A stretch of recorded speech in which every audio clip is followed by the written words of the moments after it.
Bonjour et bienvenue. Aujourd'hui, on se penche sur un texte vraiment percutant de Pierre Fraser, qui est linguiste et sociologue. Oui, un texte assez dense. Le sujet, c'est l'intelligence artificielle, mais on va l'aborder sous un angle, disons, complètement différent. On ne parle pas de l'IA comme un simple gadget, un outil de productivité. Non, pas du tout. Fraser, lui, nous propose de la voir comme une nouvelle forme de souveraineté, une force qui redéfinit en profondeur nos sociétés. C'est ça. Et la question qu'il nous lance, qui est vraiment au cœur de tout ça, c'est que se passe-t-il quand la rationalité d'un algorithme devient une sorte de nouvelle religion, une croyance presque sacrée? C'est exactement le point de départ. Et pour bien comprendre son analyse, il y a un concept clé, un concept de base qu'il faut vraiment avoir en tête. Lequel? C'est celui d'absorption technologique. Alors, ce n'est pas juste adopter une nouvelle appli, c'est beaucoup plus profond. D'accord. L'absorption, c'est le moment charnière où une technologie cesse d'être un instrument externe pour devenir l'infrastructure même de notre vie sociale. Elle réécrit les règles du jeu, en quelque sorte. Exactement. Elle ne nous aide plus seulement à jouer le jeu, elle réécrit les règles. Et ça de manière très subtile, presque invisible, mais totale. D'accord. Donc ce n'est plus l'homme qui utilise la machine, c'est la machine qui devient l'environnement dans lequel on évolue. Fraser parle d'une rationalisation totale. Oui, Et ce qui me frappe dans son texte, c'est qu'il dit que cette logique de l'IA, elle efface complètement les frontières entre les domaines. Militaire, médical, politique. peu importe. La seule mesure, c'est ce qu'il appelle la pure et simple efficacité algorithmique. Et cette quête d'efficacité, elle devient une sorte de dogme. Il y a une image très forte qu'il utilise pour décrire ça. Ah oui, Il dit que refuser aujourd'hui de se plier à cette rationalité, ce n'est même plus considéré comme une critique légitime. c'est vrai. C'est vu comme une sorte de ringardise technologique. On passe pour quelqu'un qui n'a, entre guillemets, rien compris au progrès. Cette pression sociale est un moteur extrêmement puissant. On la ressent, cette pression. On a l'impression d'être à la traîne si on n'adopte pas le dernier modèle. Mais comment on en est arrivé là? Qui sont les acteurs qui poussent ça? Fraser les identifie très clairement. Ce sont les géants de la tech. Google, Meta, OpenAI. Voilà, tous les autres, et il souligne un point qui est crucial, la construction de leurs infrastructures de données, qui sont monumentales. Ce n'est pas qu'une question de profit, Ah non, c'est une nécessité structurelle. vital pour eux. Leur modèle économique tout entier, il repose sur la capacité de l'IA à ingérer et à prédire ce qu'ils appellent des océans de chiffres et de comportements humains. Sans ça, tout s'effondre. Exactement.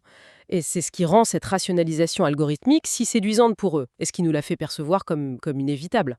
Donc en gros, pour que leur business fonctionne, il faut nous convaincre que tout peut et doit être transformé en données et optimisé. Et ça ne s'arrête pas au commerce. Ah non, loin de là. J'ai lu le passage sur la justice, et il y a un exemple qui m'a particulièrement marqué. C'est cette histoire d'algorithme à l'Université College London. On dirait de la science-fiction. On est en plein dedans. Et cet exemple est parfait. Il cristallise toute l'ambiguïté du phénomène. Alors, de quoi il s'agit? On parle d'un algorithme qui prétend pouvoir prédire l'issue des procès de la Cour européenne des droits de l'homme. Prédire? Oui, avec une précision de près de 80%. D'un côté, on a la promesse, l'utopie, une justice plus rapide, plus efficace, Moins cher, peut-être? et peut-être même plus impartiale, débarrassée des préjugés des juges humains. Sur le papier, qui pourrait être contre ça? Personne. Ça semble idéal. Moins d'erreurs, plus d'égalité. Mais j'imagine que la réalité est un peu plus complexe. Beaucoup plus. Et c'est là que Fraser met le doigt sur le problème. Il explique que ces systèmes, qu'on les appelle risk assessment aux États-Unis ou police prédictive, Oui? ils ne sont pas neutres, pas du tout. Ils ne font que refléter et même amplifier les biais historiques contenus dans les données sur lesquelles on les a entraînés. C'est-à-dire? C'est-à-dire que si les données judiciaires des 20 dernières années montrent que certains groupes ont été plus souvent condamnés, à tort ou à raison, peu importe, l'algorithme, lui, il va apprendre ce schéma. D'accord. Et le résultat, c'est que des individus issus de groupes déjà marginalisés reçoivent systématiquement des scores de risque plus élevés. Attendez. Pas à cause de ce qu'ils ont fait. Non! À cause de leur profil statistique, l'utopie d'une justice neutre se transforme alors, et je reprends ces mots, en une ironique farce. C'est terrifiant. Ça veut dire qu'on crée une justice qui punit sur la base de probabilités, de corrélations, plutôt que sur des faits. Mais les défenseurs de ces technologies, que répondent-ils? Bien sûr, ils ont un argument et il est séduisant. L'argument principal, c'est que ces outils ne remplacent pas les juges. Il les assiste. Voilà. Ils sont là pour aider à trier, à prioriser les affaires. C'est présenté comme un simple outil d'aide à la décision. Mais Fraser n'est pas d'accord. Non, il démonte ça, en disant que c'est le mariage parfait entre ce qu'il nomme la bureaucratie accélérée et l'arbitraire algorithmique. Arbitraire algorithmique, qu'est-ce qu'il entend par là? Il veut dire qu'on gagne en vitesse ce qu'on perd en substance.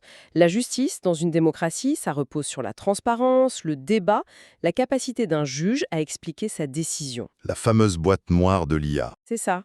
La décision sort d'une boîte noire. L'algorithme est si complexe que souvent, même ses créateurs ne peuvent pas expliquer précisément comment il est arrivé à un résultat. Donc la transparence devient secondaire. Elle devient une option. Et petit à petit, une institution fondée sur l'interprétation humaine se fait avaler par une logique de chiffres, une logique quantitative et opaque. Et cette perte de contrôle, ce sentiment que les décisions nous échappent, ça ne se limite pas aux tribunaux, j'imagine. On doit le retrouver au bureau, non? Absolument. La transition est parfaite. Fraser montre que ce qui se passe dans les institutions se propage à une vitesse folle dans le monde du travail. Surtout depuis ChatGPT, en 2022. Exactement. Il parle d'une épidémie bienveillante. Les chiffres qu'il cite pour le Canada sont assez fous. 46% des travailleurs disent déjà utiliser ces outils. C'est énorme. Et le plus révélateur, c'est que 85% des employeurs encouragent, voire imposent leur usage. On voit naître ce que l'auteur appelle un bureau invisible. Le bureau invisible. Oui, où l'on travaille constamment dans l'ombre de GPT. L'ombre de GPT, j'aime bien l'image. On est tous un peu devenus des prompteurs pour la machine. Mais concrètement, les conséquences, c'est quoi, au-delà de l'augmentation de productivité? C'est là que l'analyse devient plus subtile. Oui, la productivité augmente, personne ne le nie, mais Fraser souligne que ce gain se fait au détriment de qualité, qu'on pourrait qualifier d'humaine. Comme quoi? Le dialogue, la nuance émotionnelle et la capacité de s'étonner. Un email généré par une IA sera peut-être plus efficace, mais lui manquera la chaleur, la maladresse, la subtilité d'un vrai message. On perd quelque chose. On lisse l'expérience de travail, on la rend plus prévisible, mais on perd en richesse. Et j'imagine que dans des secteurs qui sont déjà très basés sur les chiffres, comme la finance, les assurances, l'effet doit être décuplé. Exactement. Dans ces domaines, l'IA n'est plus du tout un outil d'aide. Elle est devenue, dit Fraser, un acteur central. Elle ne fait pas qu'assister. Non, elle décide. Elle pilote la détection de fraude, la planification de trésorerie. Dans l'assurance, elle calcule les niveaux de couverture, recommande des contrats. Tout ça basé sur des modèles que presque personne ne comprend. Et le conseiller humain dans tout ça? Il devient une simple interface pour exécuter la décision de la machine. C'est là qu'il utilise cette image des comptables et actuaires qui risquent de devenir des pantins orchestrés par des flux algorithmiques invisibles. Pantin, le mot est très fort. Il est choc, mais il vise à nous faire prendre conscience de l'enjeu. Quand des décisions aussi cruciales, accorder un prêt, assurer une personne, sont déléguées à ces systèmes, la question de la responsabilité devient un brouillard complet. Qui est responsable si l'algo se trompe? Voilà, le programmeur, l'entreprise, le conseiller qui a cliqué sur « Valider ». Fraser dit que ces questions de contrôle démocratique sont reléguées au rang de préoccupations académiques. Dans la pratique, on ne se les pose plus. On ne se les pose plus. Le système est efficace, il est rentable, donc on continue. C'est ça, l'absorption technologique en pleine action. Alors, si on met tous ces éléments bout à bout, la justice, le travail, la finance, on arrive à sa conclusion. Ce qu'on vit, ce n'est pas juste une nouvelle révolution industrielle. Non, c'est bien plus que ça. Plus un marteau ou un ordinateur. Elle est devenue l'air qu'on respire, l'infrastructure invisible de nos vies. Elle crée ce qu'il appelle un espace social efficace mais déshumanisé. C'est ça. Et il faut vraiment insister sur le dernier point de son analyse, qui est le plus puissant. L'IA, elle ne fait pas qu'accélérer les choses, elle gouverne subtilement. Gouverne, c'est un mot fort. Très fort. En optimisant chaque processus, en classant chaque individu, en prédisant chaque comportement, elle façonne activement les rapports de pouvoir. Elle restructure notre façon de penser. Et elle le fait comment? Elle le fait, dit-il, avec la froideur rassurante d'un bibliothécaire immortel. Waouh! Cette image, elle est incroyable. La froideur rassurante d'un bibliothécaire immortel. Ça donne la chair de poule. N'est-ce pas? On imagine cette entité omnisciente qui a réponse à tout, qui organise le monde parfaitement, mais qui est totalement indifférente à notre sort. C'est à la fois rassurant parce que c'est ordonné et terrifiant parce que c'est inhumain. C'est tout à fait ça. L'image est brillante parce qu'elle capture cette dualité. D'un côté, la promesse d'un ordre parfait. De l'autre, une absence totale d'empathie, de compassion, de morale. Et c'est pour ça que la question n'est plus l'IA, c'est bien ou c'est mal, Fraisier. Selon Fraser, c'est une question d'enfant.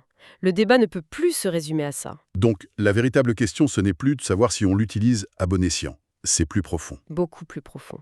La vraie question qui nous pose, c'est comment repenser la place de l'humain, de l'éthique, des principes démocratiques, dans ce nouveau paradigme. Un paradigme où la technologie n'est plus un objet extérieur. Voilà. Elle est devenue le milieu même dans lequel nous évoluons, l'intermédiaire quasi obligatoire de notre vie sociale, professionnelle, et même de notre rapport à la vérité. Si je devais résumer le message principal, ce serait ça, ouais. On est passé d'une relation où la technologie était un outil à une relation d'immersion totale où elle est devenue l'environnement qui nous façonne. C'est une excellente métaphore. On ne regarde plus la carte, on est le point bleu sur la carte. Guidé par l'application. Exactement. Et pour laisser la réflexion ouverte, son analyse nous amène à une pensée finale, assez vertigineuse. Allons-y. Si l'IA devient effectivement cet arbitre invisible de nos vies, une question demeure. Qui écrit les règles de cet arbitrage ? Et surtout, que se passe-t-il le jour où ces règles, ces algorithmes deviennent si complexes, si auto-évolutifs, que plus personne, pas même leurs propres créateurs, ne les comprennent vraiment ? Et là, C'est peut-être là que se niche le véritable enjeu de souveraineté pour les décennies à venir.